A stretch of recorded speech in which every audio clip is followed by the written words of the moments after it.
বোন আমাকে জলপাইগুড়ি থেকে এসএমএস করেছে, তোমার পরিচয়টা গোপন রেখো, কিন্তু আমার ঘটে যাওয়া জীবনের কথাগুলো তুমি সবার সাথে শেয়ার করো। ফার্স্ট তোমাদের সাথে আমি সেটা শেয়ার করবো। জানো তো, আমার একজনের সাথে 2 বছর থেকে সম্পর্ক।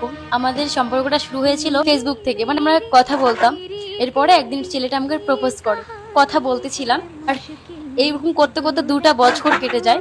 আর আমার ফ্যামিলির সবাই জানে। পর ছেলেটা আমাকে একদিন বলে, চল আমরা দেখা করি। তখন আমি ছেলেটাকে বলেছিলাম, তুমি আমাকে পছন্দ করবে, আমি না একটু বেটো আছি। ওই ছেলেটা তখন আমাকে বলে, কোনো ব্যাপার না। তখন আমাদের সম্পর্কটা না আরো সুন্দরভাবে চলতে থাকে। এই পর্যন্ত মোটামুটি সবকিছু ঠিকই ছিল। তো একদিন আমাকে সে বলে, চলো আমি তোমাকে আজকে আমার বাড়িতে নিয়ে যাব সবার সাথে পরিচয় করাতে। আমি রাজি হয়ে যাই, ভালো মতো করে তার সাথে গিয়েছিলাম।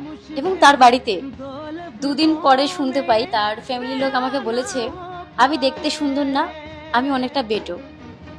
অনেকটা খারাপ লেগেছিল। না ঠিক আছে, আমি সুন্দর না, আমি বেটো, আমাকে তাই বলেছে।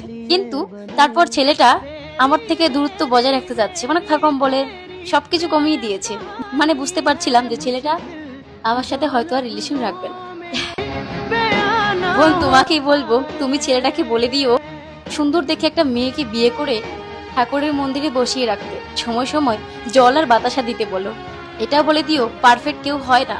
ভালো থাকার জন্য, ভালোবাসা পাওয়ার জন্য সুন্দর মনের মানুষের দরকার হয়, সুন্দর চেহারা না। পারফেক্ট কেউ থাকে না, পারফেক্ট বানিয়ে নিতে হয়।